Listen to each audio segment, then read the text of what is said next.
Hi viewers, welcome to Kiki cooking. இன்றைக்கி நம்ம வீடியோவில் ரொம்பவுமே இன்ட்ரெஸ்டிங்கான உங்களுக்கு ரொம்பவும் பயனுள்ள சமையல் டிப்ஸ் எல்லாமே சொல்ல போகிறோங்க. கருவேப்பிலை உங்களுக்கு எவ்வளவு நல்ல பயனுள்ள விஷயமாக உங்கள் வீட்டில் இருக்குது, அதை நம்ம எப்படி யூஸ் பண்ணலான்றதை பார்த்தீங்கன்னா டிப்ஸ் தாங்க. இதில் சொல்லியிருக்க எல்லா டிப்ஸுமே உங்களுக்கு ரொம்பவுமே யூஸ்ஃபுல்லாக இருக்கும். வாங்க இப்போ வீடியோக்குள்ளே போகலாம்.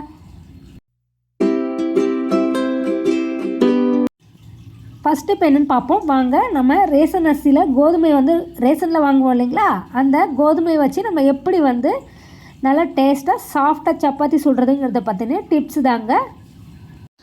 நம்ம ரேஷன் கோதுமையை ஃபஸ்ட்டு நம்ம நல்லா கழுவி காய வச்சு எடுத்துக்கணுங்க. இது கூட நம்ம ரொட்டி காய் சொல்லுவாங்க இல்லையா, மீன் மேக்கர் சொல்லுவாங்க இல்லையா, அதுவுமே நம்ம ஆட் பண்ணி நல்லா அரைச்சி எடுக்கும் பொழுது ரொம்பவே சாஃப்டாக உங்களுக்கு சப்பாத்தி கிடைக்கும்.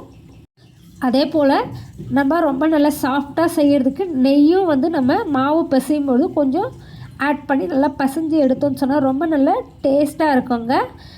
ஒரு ஸ்பூன் எண்ணெயும் கொஞ்சம் லைட்டாக சூடு பண்ணிவிட்டு அதுக்கப்புறமா நம்ம இந்த கோதுமை மாவில் ஆட் பண்ணும்பொழுது ரொம்ப நல்லா சாஃப்டாக உங்களுக்கு சப்பாத்தி கிடைக்கும்.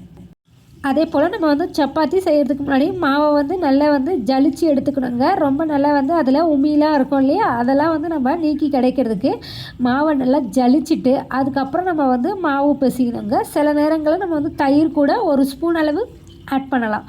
இது போல் ஒரு ஸ்பூன் அளவு நம்ம தயிர் ஆட் பண்ணாலுமே சப்பாத்தி ரொம்ப நல்லா சாஃப்டாக நல்லா டேஸ்ட்டாக உங்களுக்கு கிடைக்கும். இங்கே பாருங்கள், நம்ம ரொம்ப நல்லா டேஸ்ட்டாக நம்ம ரெடி பண்ணி எடுத்துட்டோம். அதுபோல் அதிக அளவு நம்ம சப்பாத்தியை பிரட்டி போட்டு எடுக்கக்கூடாதுங்க. நம்ம சப்பாத்தி மாவுக்கு அரைக்கும்பொழுது சோயா பயிர் இருக்கு இல்லையா, சோயா பயிர் கூட நம்ம ரொம்ப நல்லா சேர்த்து அரைச்சி எடுத்தோம்னு சொன்னால் ரொம்ப நல்லா சாஃப்டாக சப்பாத்தி உங்களுக்கு கிடைக்கும்.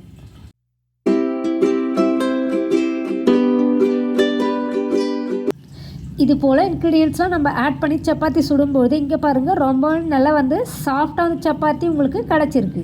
நீங்களுமே ட்ரை பண்ணி பாருங்கள். இந்த டிப்ஸ் என்னென்னா, நம்ம கருவேப்பிலை யூஸ் பண்ணுவோம் இல்லைங்களா, அது ஸ்டார்டிங்கில் நல்லா க்ரீனிஷாக நல்லா உங்களுக்கு ஃப்ரெஷ்ஷாக இருக்குங்க. ஆனால் கொஞ்சம் நாள் ஆகிடுச்சின்னு சொன்னால் அது ஃப்ரெஷ்ஷாகவே இருக்காது. இதை நான் சொல்கிற மெத்தடை ஃபாலோ பண்ணி நீங்கள் ஸ்டோரேஜ் பண்ணி வைங்க. இது ரொம்பவும் ஃப்ரெஷ்ஷாக நல்லா வாசனையாக வாங்கும்போது எப்படி இருந்துச்சோ அதை ரொம்ப நாளைக்கு நீங்கள் எவ்வளோ நாளைக்கு வச்சாலுமே அது ஃப்ரெஷ்ஷாக இருக்கிறதுக்கு இந்த டிப்ஸ் உங்களுக்கு ரொம்பவுமே யூஸ்ஃபுல்லாக இருக்குங்க. இப்போ நம்ம தோசைக்கல் அடுப்பில் வச்சுக்கிறோங்க. நம்ம தோசைலாம் ஊற்றி முடிச்சிட்டோன்னா கொஞ்சம் ஹீட்டாக இருக்கும் இல்லையா, கொஞ்சம் வார்மான லோ ஃப்ளேமில் வச்சுட்டு தோசைக்கல்லை கொஞ்சம் ஹீட் பண்ணி வச்சுட்டு நம்ம தண்டோடையே நம்ம இந்த கருவேப்பிலையெல்லாம் அது மேலே இது போல் நல்லா கொஞ்சம் ஹீட் பண்ணி எடுத்துடணுங்க. இங்கே பாருங்கள், நான் வைக்கிற மாதிரி ரொம்ப அதிக அளவு சூடெல்லாம் வைக்க தேவையில்ல, கருகி போயிடும். அதனால் கொஞ்சம் வாமாக தோசைக்கல் இருக்க மாதிரி வச்சுட்டு நம்ம அதில் இது போல் நம்ம பிரட்டி போட்டு நல்லா கருவேப்பிலையை எடுத்து வச்சுக்கணும். இது போல் நல்லா நம்ம கொஞ்சம் ஹீட்டில் ஒரு 5 நிமிஷம் ஒரு 10 நிமிஷம் நம்ம நல்லா பிரட்டி போட்டு விட்டுறணுங்க. இது போல் கருவேப்பிலையை நல்லா பிரட்டி போட்டு விட்டுட்டோன்னு சொன்னால் அது நல்லா மொறுமொறுன்னு உங்களுக்கு அரைச்சி எடுக்கிறதுக்கு ஏற்ற மாதிரி ரொம்பவுமே நல்லா கிடைக்குங்க. இது போல் காய வச்சு நம்ம எடுத்து வச்சுருக்கிற இந்த கருவேப்பிலையெல்லாம் நம்ம உருவி ஒரு பாக்ஸில் போட்டு எடுத்து வச்சோன்னு சொன்னால் எவ்வளோ நாள் ஆனாலுமே அது ஃப்ரெஷ்ஷாகவே இருக்குங்க. நம்ம இதை தூள் பண்ணி கூட எடுத்து வச்சுக்கலாம். இது போல் நம்ம ரெடி பண்ணி வச்சுருக்கும் போது நமக்கு வேலையுமே ரொம்பவுமே ஈஸியாக முடிஞ்சிருங்க. நம்ம எப்போவுமே நல்லா ஃப்ரெஷ்ஷாக நான் இது போல் வச்சுருக்கிறேன். கருவேப்பிலை எல்லாமே எப்போ தேவைப்படுதோ இது போல் பாக்ஸில் போட்டு நம்ம எடுத்து வச்சுட்டு நல்லா ஃப்ரெஷ்ஷாக அது எப்போயுமே மனமாக நம்ம குழம்புல போட்டு யூஸ் பண்ணிக்கலாம்.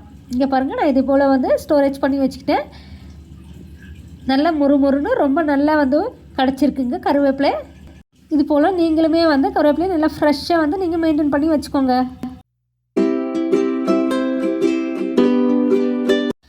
நெக்ஸ்ட்டுமே ரொம்ப முக்கியமான டிப்ஸ் தாங்க. நம்ம இந்த மெத்தட் உங்களுக்கு ரொம்பவுமே யூஸ்ஃபுல்லாக இருக்கும். நம்ம கடாயை காய வச்சு எடுத்துக்கணுங்க. காய வச்சு எடுத்துகிட்டு கருவேப்பிலையை நம்ம அதில் போட்டு நல்லா வதக்கி எடுத்துக்கலாம். இது போல் நம்ம நல்லா ரோஸ்ட் பண்ணி எடுத்துக்கலாங்க. கடாயை வச்சு நல்லா இதை நல்லா ரோஸ்ட் பண்ணி எடுத்து வச்சுக்கணும். நல்லா மொறுமொறுன்னு உங்களுக்கு கருவேப்பிலை நல்லா வதங்கி உங்களுக்கு கிடச்சிடும்.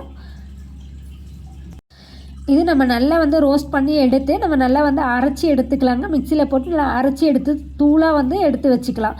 இது நமக்கு எதுக்குன்னு சொன்னால், குழந்தைங்களுக்கு முடி வளரலன்னு சொன்னாலும் இது ரொம்பவுமே உங்களுக்கு முடி வளர்ச்சிக்கு நல்லா கருகருன்னு வளர்கிறதுக்கு ரொம்ப யூஸ்ஃபுல்லாக இருக்குங்க. இரும்பு சத்து உங்களுக்கு குறைபாடு இருந்துச்சுனாலும் இது உங்களுக்கு ரொம்பவே வந்து ஹெல்ப்ஃபுல்லாக இருக்கும். பெரியவங்களாக இருந்தாலும் குழந்தைங்களாக இருந்தாலும் இப்போ இருக்கிற பெரிய பிரச்சனை என்னென்னா முடி கொட்டுது, நிறைய முடியெல்லாம் கொஞ்சம் அதிகமாக இருக்குன்ற பிரச்சனைக்கு எல்லாத்துக்குமே இது ஒரு நல்ல ஒரு தீர்வாக இருக்குங்க. இது வந்து நம்ம நல்லா வந்து மிக்ஸி ஜாரில் போட்டு நல்லா அரைச்சி வந்து ஃபைன் பேஸ்ட்டாக நம்ம அரைச்சி எடுத்து வச்சுக்கலாம். நம்ம வந்து பச்சையாக வச்சோம்னு சொன்னால் அது அந்த அளவுக்கு உங்களுக்கு வந்து சாப்பிட்றதுக்கு பச்சை வாசனையும் இருக்கும், சாப்பிடவும் முடியாது இல்லையா. ஆனால் இது போல் நல்லா வந்து தூளாக நம்ம அரைச்சி எடுத்து வச்சிட்டோம்னு சொன்னால் எப்போ வேணால் நம்ம இதை வந்து குழம்புலையோ இல்லை நம்ம தோசை மாவில் கூட நம்ம வந்து இதை கலந்து சாப்பிடலாம். நம்ம வந்து நல்லா வந்து ரோஸ்ட் பண்ணி எடுத்துருக்கிறதுனால இதில் வந்து அந்த அளவு பச்சை வாசனையும் எதுவும் இருக்காதுங்க. நம்ம இதை வந்து நல்லா இரும்பு சத்து அதிகம் நிறைஞ்சிருக்கு. அதனால் வந்து நம்ம அதிக அளவு வந்து நம்ம கருவேப்பிலையை அப்படியே சாப்பிடணும்னு சொன்னால் ஒரு 4 எடுத்துப்போம் 5 எடுத்துப்போம். குழம்புல அப்படியே போட்டிங்கனாலும் நீங்கள் சாப்பிட மாட்டீங்க. ஆனால் இது போல் நல்லா வந்து நம்ம தூளாக அரைச்சி எடுத்து நம்ம ஸ்டோரேஜ் பண்ணி ஒரு பாக்ஸில் எடுத்து வச்சுட்டு அதுக்கப்புறம் நம்ம வந்து எதில் வேணால் நம்ம வந்து கலந்து சாப்பிடும்போது நம்ம சாதத்தில் கூட இதை வந்து கொஞ்சம் நல்லா தூவி விட்டுக்கலாங்க. ஒரு ஸ்பூன் அளவு சாதத்துலேயோ குழம்புலையோ நம்ம வந்து தூவி விட்டுக்கலாம். அதே போல் தோசை சுடும்பொழுது அதுலேயுமே நம்ம வந்து கொஞ்சம் கலந்து எடுத்து சாப்பிடும்போது தோசையும் நல்லா வந்து டேஸ்ட்டாக இருக்குங்க. நல்லா ரோஸ்ட் பண்ணி எடுத்துருக்கிறதுனால ரொம்ப கருவேப்பிலை டேஸ்ட்டும் நல்லாயிருக்கும். உங்களுக்கு நல்ல ஒரு ஹெல்த் பெனிஃபிட்ஸும் அதிகமாக இருக்கும். ட்ரை பண்ணி பாருங்கள்.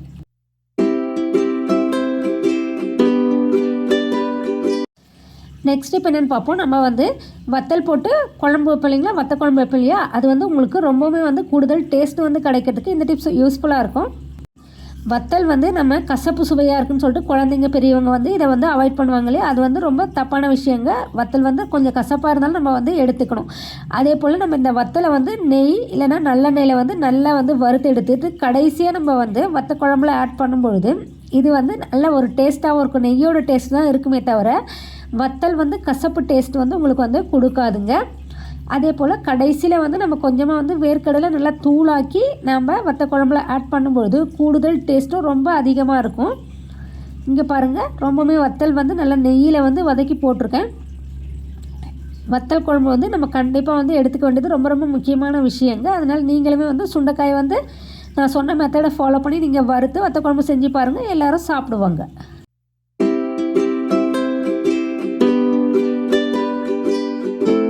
இந்த டிப்ஸ் என்னென்னா நம்ம ஆம்லெட் வந்து நல்லா ப்ளஃபியாக நல்லா டேஸ்ட்டாக வர்றதுக்கான டிப்ஸ் தாங்க.